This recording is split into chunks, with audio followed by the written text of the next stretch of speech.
Okay, we're going to go over some problems from the homework that's due on Friday, November 4th. All right, I'm only going to go over 4 or 5 problems, but let's look at a couple of them. We'll start off with number 1. It says, what is the measure of the largest angle of a triangle whose angle measures are in the ratio of 2 to 3 to 4? So what you want to do is draw a triangle.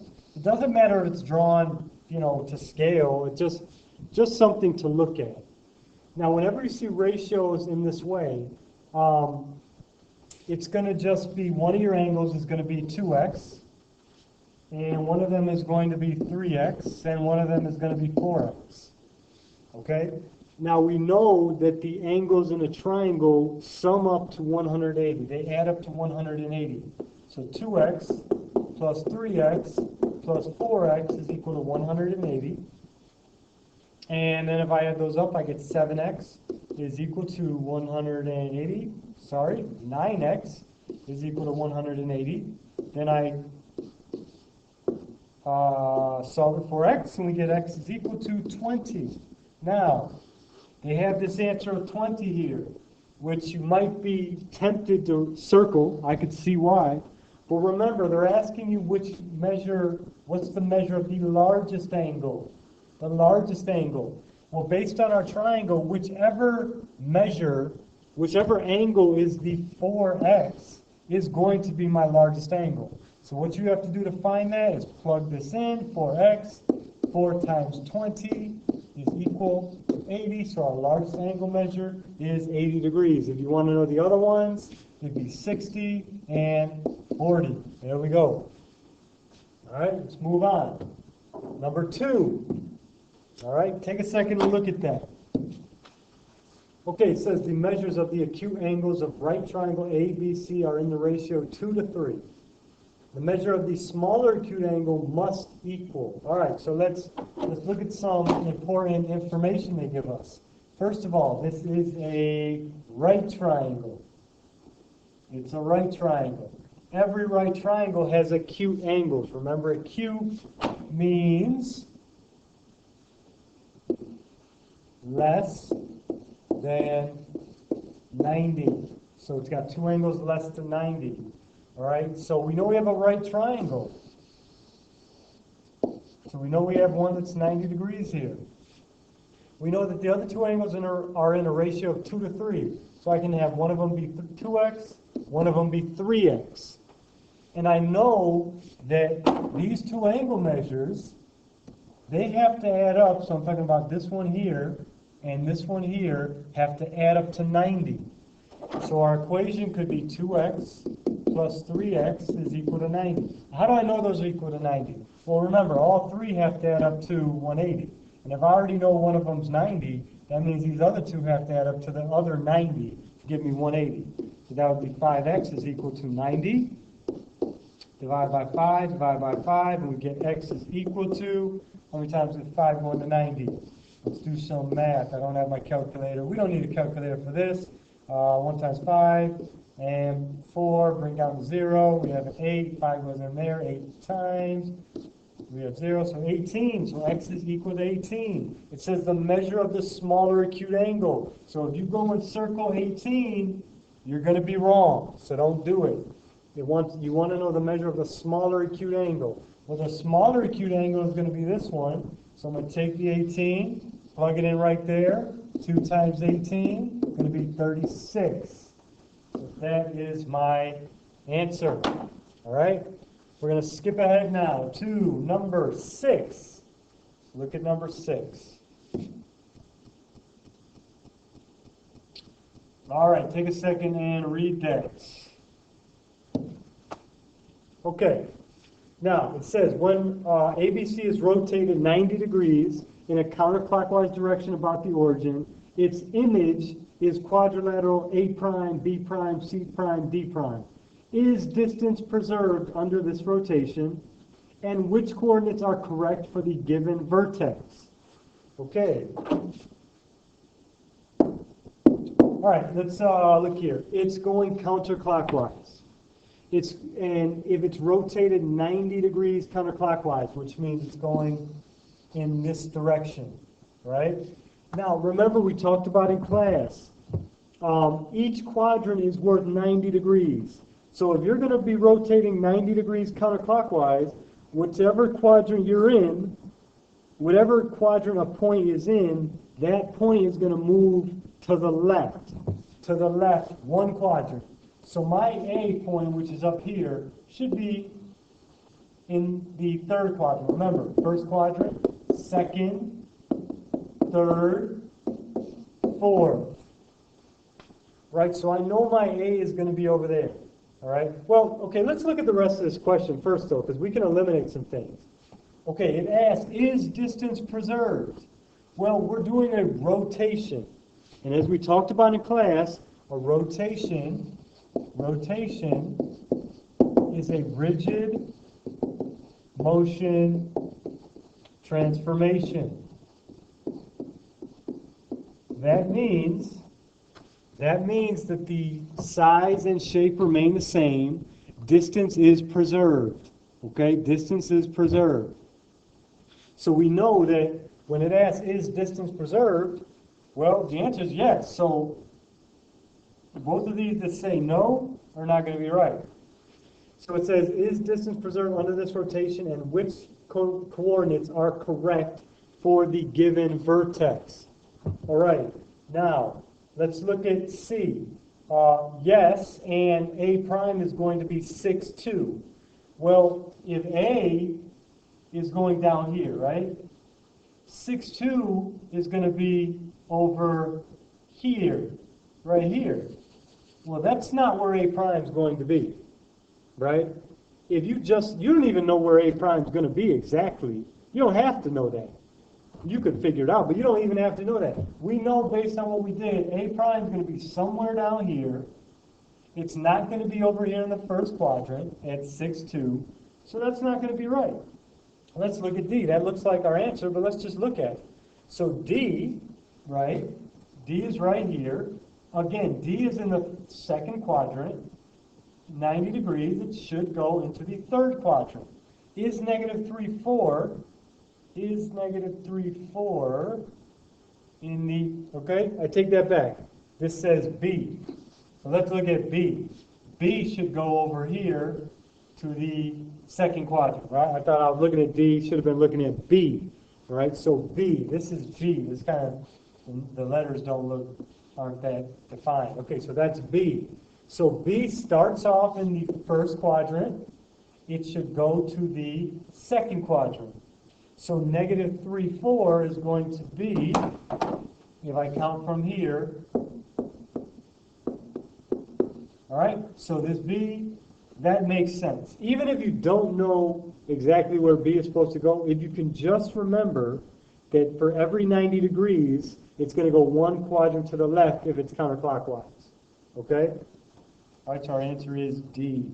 All right, let's look at number 14 now. 14. Okay, it says two angles are supplementary. That means they add to 180. If one of these angles measures 50 more than the other, find the measure of the smaller angle. All right, so I'm going to say let x equal smaller angle. Okay, it says one of these angles measures 50 more than. So it says one of them measures 50 more than.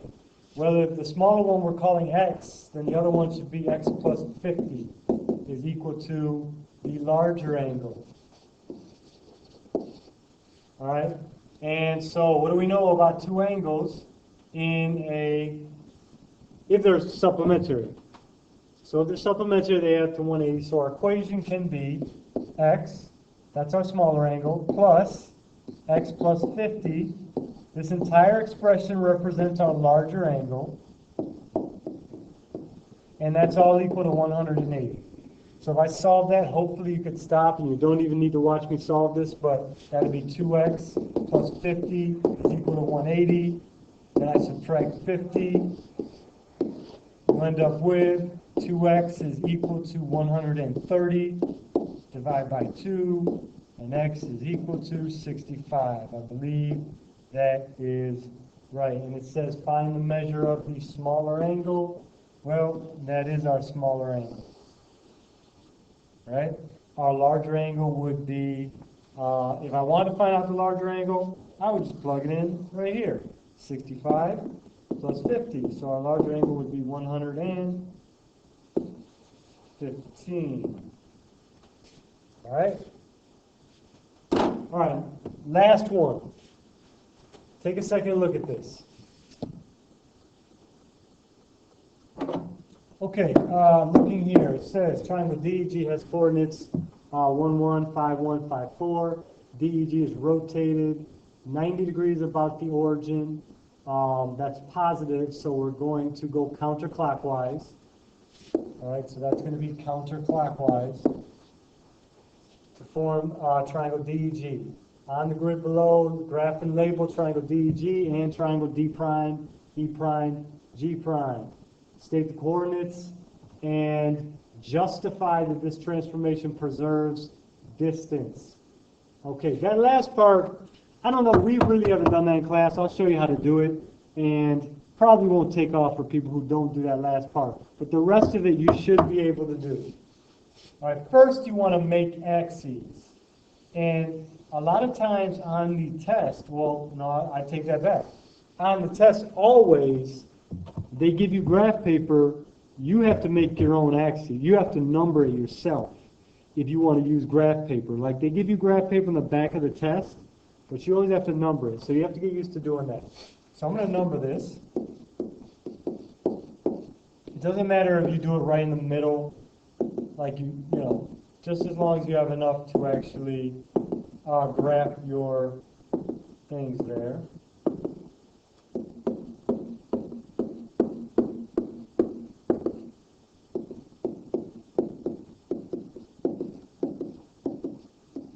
All right, so let's graph our points. So we have 1, 1, 5, 1, and 5, 4. We have this. All right, so we have that. First one was D. Let me label, make it easier.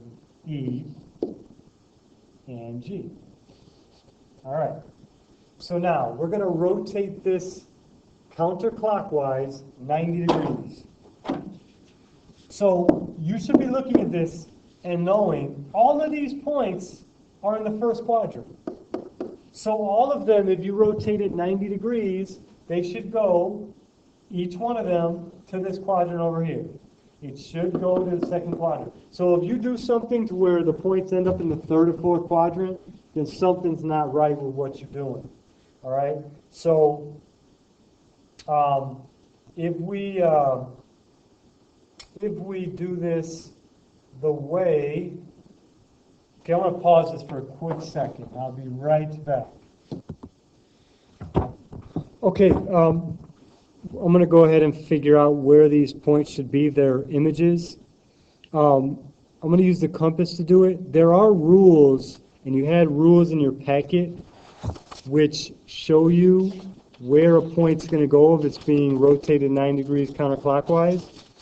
And those rules are fine to use.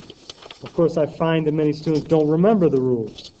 If you can have an idea of approximately where the point will be, that's going to help us out. But let's draw a circle with the center at the origin going through G. We're just going to figure out where G should go.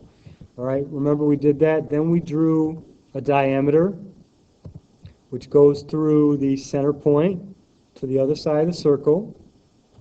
All right, now if I want to figure out, now that would be, if I was rotating this 180 degrees, that G point would go right down here. But we're actually rotating it 90, so I need to figure out where's 90 degrees going to be up here. You might be able to eyeball it, to be honest. But just to be sure, I'm going to do the perpendicular bisector of this diameter. So I'm going to go like this. All right, and switch it. Go like this. Like this. And I'm going to draw my line, my perpendicular bisector. I'm going to go like this. And go down here. right here. All right, so now this point right here is going to be where G is going to end up being. All right, so G is going to be right here. That's G prime. So that's G prime. And that point looks like 1, 2, 3, -4, and up 1, 2, 3, 4, 5. So that's -4, 5.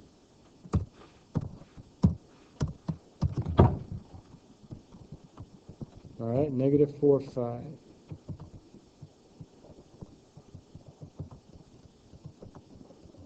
This, put a point there.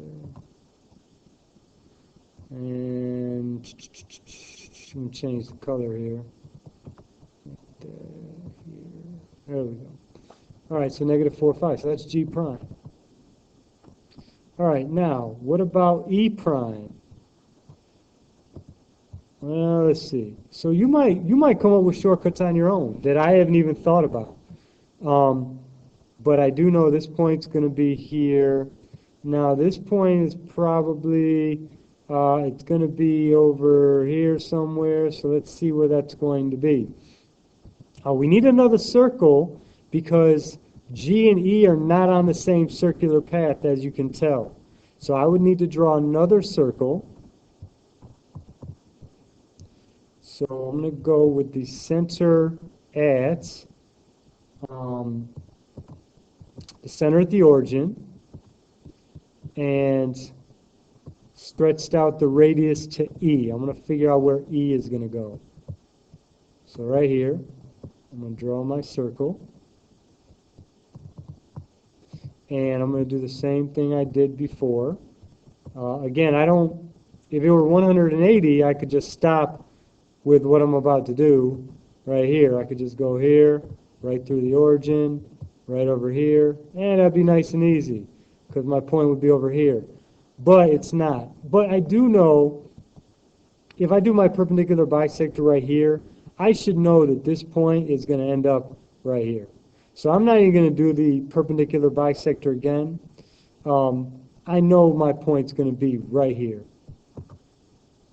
All right, because that is where 90 degrees will be. So just to save time, I know it's going to be right here, and that point is E prime.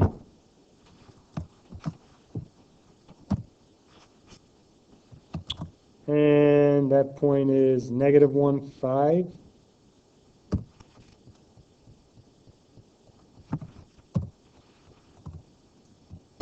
All right.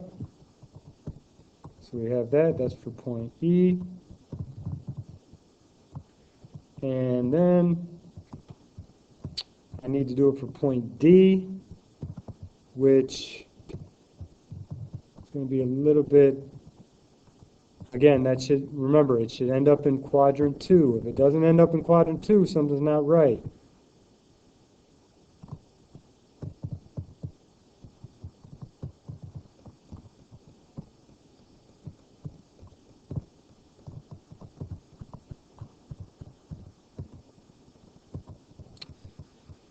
Oh, I don't want that. So let me change that. Make sure that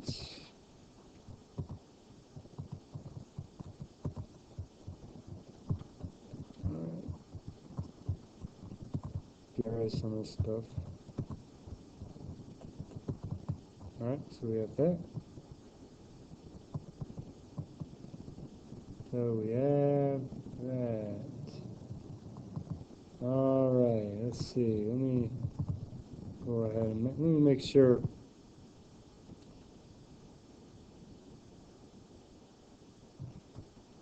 All right, let me make I didn't make my circle big enough. Sometimes I noticed something went wrong because I know, so my circle needs to be a little bigger here. Okay, that looks good. All right, so now from here, hopefully you can tell where your point should be. Hopefully, I'm hoping that at some point you start to get the idea and you won't even need to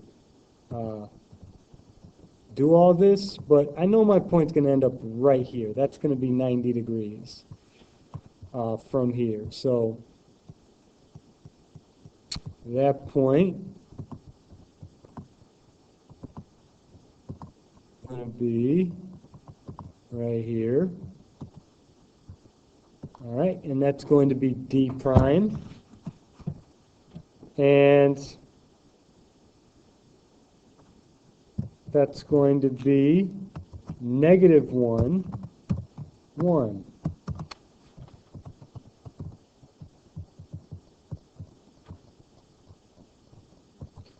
All right, I'll connect that here and here. All right, so there you go. That is rotated 180 degrees, that shape. I'm not going to do the next part, justify that this transformation preserves distance. We haven't done that in class, and at this point, I don't even have time to do that right now, matter of fact. So this is going to be all I'm going to grade on that part. That's something that we will be able to do later on in the year. We could use the distance formula to show that GE prime is the same distance as G to E. So we could use the distance formula or figure out the distance, this length of G prime, E prime, and G to E, and then we could say, okay, D to E, I'm sorry, D prime, E prime, D to E. We could use, there are formulas we can use to find the length, but we haven't done those yet, so I'm not going to do them in this video. All right, so hopefully that helped you out.